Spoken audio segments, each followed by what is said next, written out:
뉴스파이터에서도 전해드렸습니다만 반려견이 핥혔다고 사망했다고 신고한 젊은 부부 그 사건 기억하실 겁니다. 그런데 충격적인 내용들이 드러나고 있습니다. 김기혁 아나운서. 네, 지금까지의 내용을 짧게 설명해 드리겠습니다. 인천의 한 아파트에서 생후 7개월 된 여자 아기가 종이 상자 속에 혼자 방치됐다가 숨을 졌고, 그리고 지난 2일 오후 7시 45분쯤에 외할아버지가 이 숨진 여아를 발견하고 경찰에 신고하면서 이 사건이 알려졌습니다. 네. 그런데 이 어린 부부는 마트에 다녀온 후에 아이가 반려견에게 핥혔고 약을 발라줬다. 그런데 그 다음 날 숨졌다. 이렇게 설명을 했거든요. 상황이 좀 납득이 안 됐잖아요. 예, 납득이 안 됐었습니다. 역시나 이것은 모두 거짓으로 들통이 났습니다. 허허. 정말 우리 그때 뉴스파이터 전해드릴 때도요. 오윤성 교수님 이게 말이 돼? 막 그런 생각하시는 분들 많으셨을 거예요. 그런데 이게 정말로 혹시나 있나 역시나 거짓말로 드러났답니다. 네, 그렇습니다. 이제 본인들은 뭐 그런 상황이 되니까 결국은 이제 인간이 궁지에 몰리면 거짓말을 할 수밖에 없는데 네. 이번에도 이제 이 사건을 해결하는 가장 그 커다란 그 해결책이 바로 CCTV였습니다. 아, 그래요? 이 두 사람이 그동안에 이제 뭐 그 아이를 방치하고 난 이후에 그야말로 우리가 이제 풀방울이 드나든다 그러죠. 집안을 왔다 갔다 네. 했어요.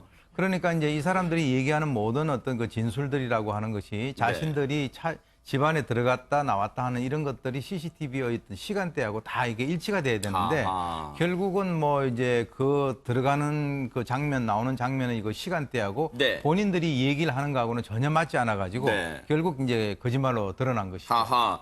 아니 그러면 임방글 변호사님, 네. 오윤성 교수님 말씀처럼 CCTV에 행적이 고스란히 남아있다고 찍혀있다고 하는데 대체 뭘 한 겁니까 그러면? 네, CCTV와 이들 부부의 진술로 인해서 확인된 내용 설명해 드리면요. 네. 우선 지난달 23일 저녁에 이 부부는 싸움을 하게 됩니다. 아내가 먼저 집을 나가고요. 네. 40분 후에 남편 역시 집을 나갑니다. 어이구. 아기는 그대로 방치한 채로요. 세상에. 다음 날 밤, 그러니까 하루 동안 아이는 우선 방치가 됩니다. 어휴. 다음 날 밤 부부가 따로따로 집에 들어와서 네. 분유를 먹입니다. 그리고 남편은 다시 집을 나갑니다. 하하. 다음 날 아침, 25일 아침인데요. 아내 역시 집을 나갑니다. 하하. 그리고 31일 오후 4시 남편이 집에 들어와서 아기 시신을 발견하는데요. 그러니까 애초에 이들 부부는 30일 날 오후에 분유를 먹이고 재웠더니 31일 날 아기가 사망한 채 발견했다라고 했지만 사실은 24일 밤에 분유를 먹인 거고요. 네. 그다음에 아이가 방치되고 31일 날 아이의 시신을 발견하게 된 거죠.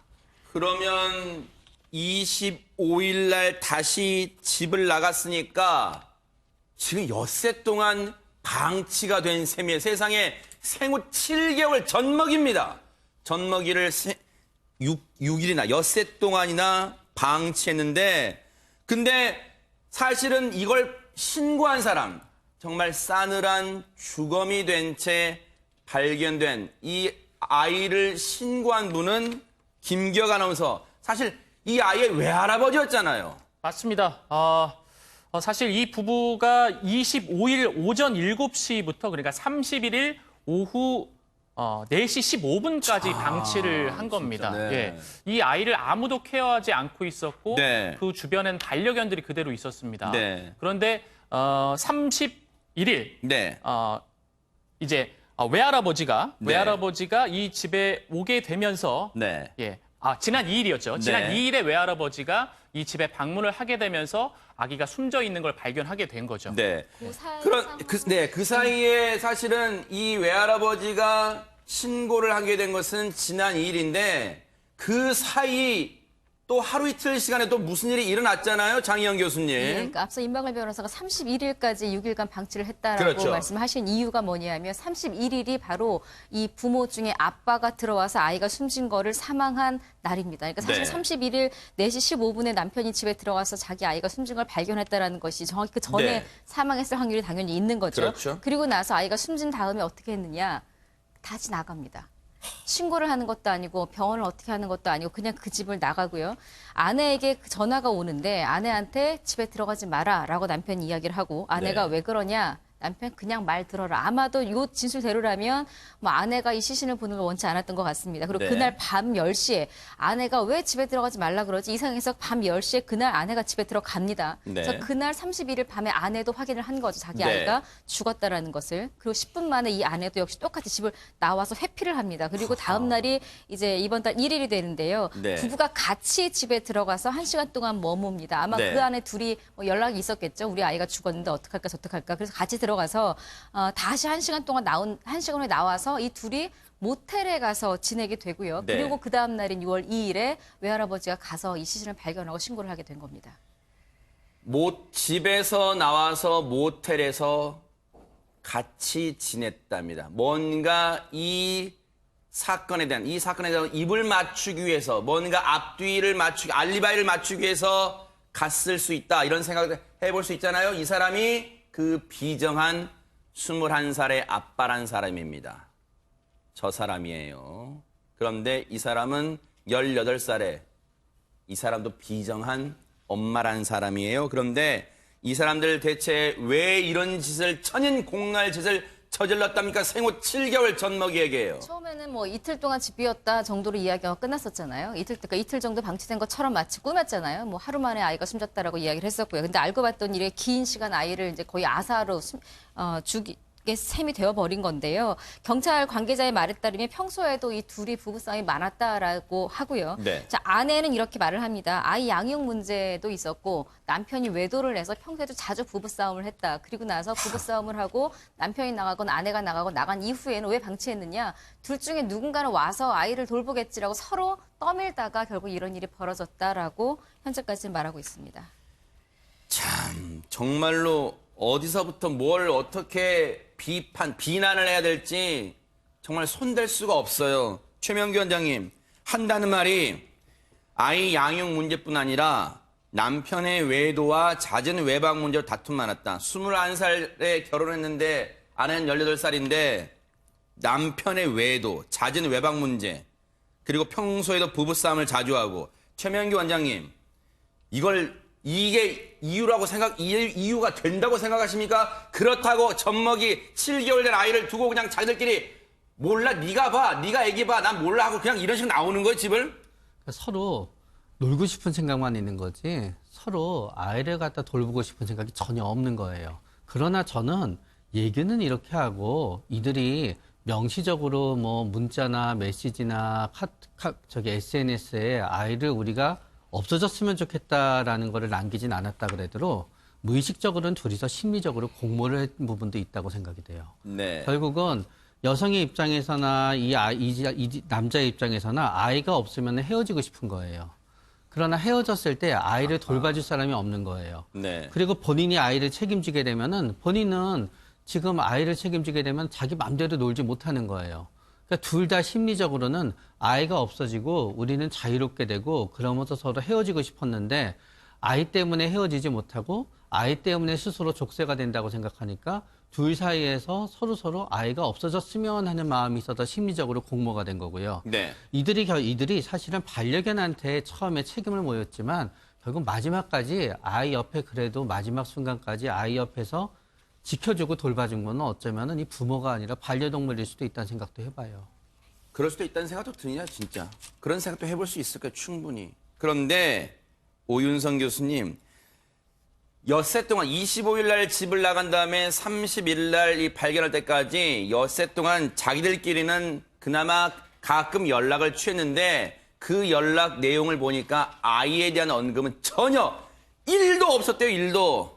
방금 이제 원장님 말씀하신 대로 지금 이제 저 두 부부는 말이 부부고 엄마 아버지가 된 거지 실제로는 부모가 되려고 하는 그런 어떤 그 마음의 준비라든가 이런 거 전혀 없이 그냥 얼떨결에 부모가 된 거예요. 네. 그러니까 저 아이라고 하는 것이 자기들이 이제 살아나가는 데 있어서의 어떤 그 걸림돌이다라고 하는 생각을 가졌을 것이고 네. 그러다 보니까 서로가 이제 어떻게 보면은 뭐 지금 뭐 PC방 가서 게임하고 뭐 술 마시고 SNS 올리고 그렇게 했지 않습니까? 그러니까 전혀 이제 부모라고 하는 자격이 없는 사람이 부모가 되니까 결국은 사실 그 강아지 같은 경우는 거기에 먹이만 갖다 놓으면 자기들이 일주일 동안 방치를 해도 살아남거든요. 근데 아이 같은 경우는 그러지 못했기 때문에 저렇게 이제 그 사망을 하게 됐는데 사실은 이제 이번 일로 이 두 사람이 이제 아동학대 범죄 처벌 등에 관한 특례법상의 아동학대 치사 혐의로 구속이 됐습니다. 네. 예, 근데 그것이 왜 그러냐 하면 이 사실은 6월 1일 날 둘이가 모여가지고 네.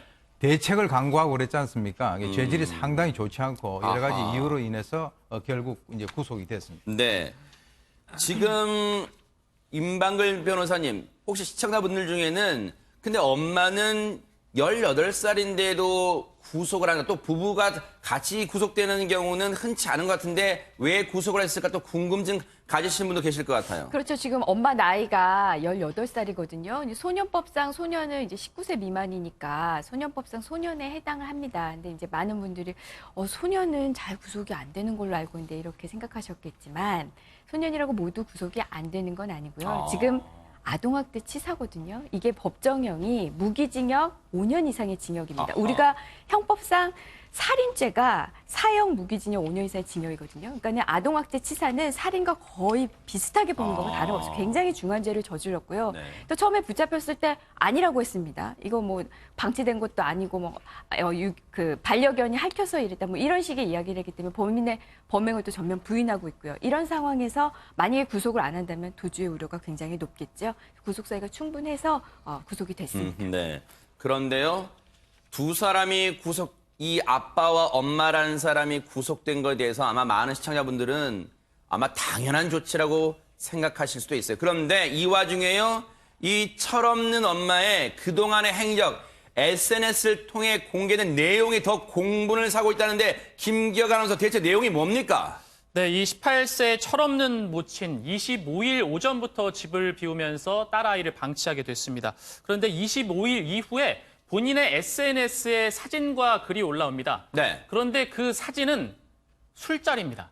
네, 지인들과의 술자리 사진과 관련된 글이었습니다. 이거예요, 진짜로? 예, 맞습니다. 요 관련 사진이고요. 관련 글도 자기가 올린 거예요? 예, 맞습니다. 본인이 올렸습니다. 저렇게 먹어요? 25일부터 그것도 28일까지 네. 잇따라서 이런 사진을 한 번만 올린 게 아니라 계속해서 올렸습니다. 아하. 예. 메뉴가 바뀌어요? 자리도 바뀌고? 네, 지인까지 바뀌었는지 모르겠는데요. 어쨌든 뭐 메뉴는 바뀌었습니다. 술자리가 계속해서 이어지네요. 자기의 젖먹이 딸, 7개월 된 딸은 방치되고 있는데 자꾸 술자리 바꿔가면서 안주 바꿔가면서 저렇게 술을 먹고 있었고 저게 뭘 자랑이라고 자신의 SNS에 저렇게 떡하니 사진까지 올렸는데 그런데 더 기가 찬 건 저 SNS 사진만 올린 게 아니라 거기에 무슨 글을 올렸다면서요, 장희영 교수님? 예, 지금 조금 전에 저희 화면에 날짜가 쭉 나왔잖아요. 네. 요 날짜 20며칠은 사실은 이 아내가 딸이 사망한 줄 모르고 있을 때, 어쩌면 딸이 아직 살아 있었을 때의 시간입니다. 그리고 딸이 사망한 걸 안 시간은 31일, 남편이 오후 4시쯤 알았고 이 아내는 10시에 들어가서 밤 10시쯤 알았다 그랬잖아요. 그러네요. 딸이 사망을 안 이후에 행동이 더 이해가 안 되는데 이후에도 SNS를 합니다. 근데 SNS 내용이 뭐냐 하면 사흘 동안 X 같은 일만 벌어진다. 욕설이에요. 그러니까 안 좋은 일이 지금 사흘 연속 일어나고 있다라는 이야기인데 이틀 전에는 무슨 일인지 모르겠습니다만 마지막 날 딸이 숨진 사건을 그냥 이걸 X 같은 일이 벌어졌다라고 표현할 수 있는지 사망 확인한 지 1시간 만에 이런 글을 올렸고요. 다음 날에는 또 슬쩍 딸이 보고 싶다라는 SNS를 올립니다. 그리고 그 다음 날 이제 신고가 된 당일일 것 같은데요. 그 다음 날은 지인이 돈을 빌려갔는데 갚지 않고 있다. 아마도 그 전에 안 좋은 일이 벌어진다라고 썼던 게 혹시나 나중에 어떤 빌미가 될까 싶어서 아마 안 좋은 일을 쓰지 않았나 싶기는 한데 마지막 SNS에는 돈을 빌려간 지인이 돈을 안 갚는다. 마치 이런 내용들이 안 좋은 일인 것처럼 SNS에 올렸습니다. 꾸준히 SNS 활동을 한 거죠. 최명규 원장님, 사람입니까? 사람이에요? 이런 딸이 사망한 걸 보고 버젓이 보고도 사흘 연속 뭐 같은 일들만 일어난다 욕설을 SNS에 올렸고 다음 날은 무슨 정신인지 딸이 보고 싶다. 그 다음 날은 또 무슨 정신인지 지인한테 빌려준 돈 못 받았다. 사람입니까 지금? 결국은 딸이 죽은 거를 나의 책임이다라고 생각하게 되면은 본인이 죄책감을 느끼고 슬퍼해야 되는 게 맞는 거예요. 그러나 여전히 딸이 죽은 거는 남편의 책임이라고 생각하는 거지 자신의 책임이라고 생각하지 않는 거예요. 네. 나의 책임이 아니니까 내가 죄책감을 느낄 필요도 없는 거고요. 네. 그러나 보고 싶다는 마음은 잠깐 있었으나 딸이 없어졌으니 이제 새 생활을 갖다 본인은 할 수 있다고 생각하겠지요. 그러면은 제일 필요한 건 돈이지요. 그러다가 보니까 돈을 못 받은 게 생각이 나는 거예요. 네. 참 잘도 넘어갔습니까? 저 메뉴 한번 보여주세요. 저 술자리 메뉴. 젖먹이 7개월 전 젖먹이는 지금 집에 방치됐는데 저 잘 넘어갑니까? 목구멍에? 잘 넘어가요? 그리고 저 지인들이라는 사람도요. 그러는 거 아닙니다. 애기 엄마한테 그러면 야, 너 애기는 그럼 어떻게 하고 나온 거야 이 시간에? 물어는 봤습니까? 물어는 봤어요? 그러면 그 사이에 임방근 변호사님 남편이라는 사람은 뭐 하고 있었습니까? 여세 동안 그러면. 이 기간 동안 아이 아빠는요, 친구들과 게임을 하면서 지냈다고 합니다. 그러니까 아빠 역시 점입. 아이에 대한 생각은 전혀 없었다라고 봐야겠죠. 정말 누리꾼들 공부할 만하네요. 김기영 아나운서. 예, 그렇습니다. 이 기사가 달리고 나서 댓글들도 굉장히 무섭게 달리고 있는데요. 이 두 부부는 부모가 아니라 악마다. 네. 이 아기가 부모를 잘못 만나서 안타깝다. 뭐 제대로 키우지도 못할 자식을 왜 낳았느냐. 라면서 누리꾼들도 굉장히 분노를 하고 있습니다. 싸늘하게 죽음으로 발견된 이 7개월 된 아이. 국립과학수사연구원에서 부검을 했는데요. 그 결과가 나왔을까요? 오윤성 교수님. 네, 1차 부검 결과 나왔습니다. 이제 보니까 뭐 한 6일 이상을 갖다가 아이가 이제 공복 상태에 있으니까 당연히 이제 그 위라든가 그쪽 내에서는 지금 전혀 음식물이 발견이 되지 않고 있는데 그럼에도 불구하고 이제 사인은 아사가 아닌 것으로 보인다라고 얘기를 한 것으로 봐서는 뭔가 이 사인에 대해서 아직까지는 정확하게 밝히지 못할 그럴 사항이 아닌가라고 추정이 됩니다. 네. 즉 다시 말해서 아사가 아닌 그런 사항을 지금 발견을 한 것 같은데요. 네. 왜냐하면은 이제 그 조심스럽게 그쪽에서 얘기를 하는 것이 개에 물리면서 네. 초크사일 가능성도 배제를 하지 않는다라고 그래요? 얘기를 하고 있거든요. 네. 왜 그러냐면 그 키우는 개가 시베리안 허스키라고 굉장히 큰 개예요. 그래서 이제 정확한 이 사인은 한 달 뒤에 최종 그 부검 결과에 따라서 밝혀질 것으로 보입니다. 이 아이는 지금 하늘나라에 있지만 눈을 감지 못하고 있어요. 원통하잖아요. 정말로 경찰이요. 반드시 이 사망 원인도 밝혀주시고요. 그리고 사법부도 이 재판 과정 뉴스파이터가 계속해서 추적을 해보도록 하겠습니다. 너무너무 분노가 치미는 사건이었습니다.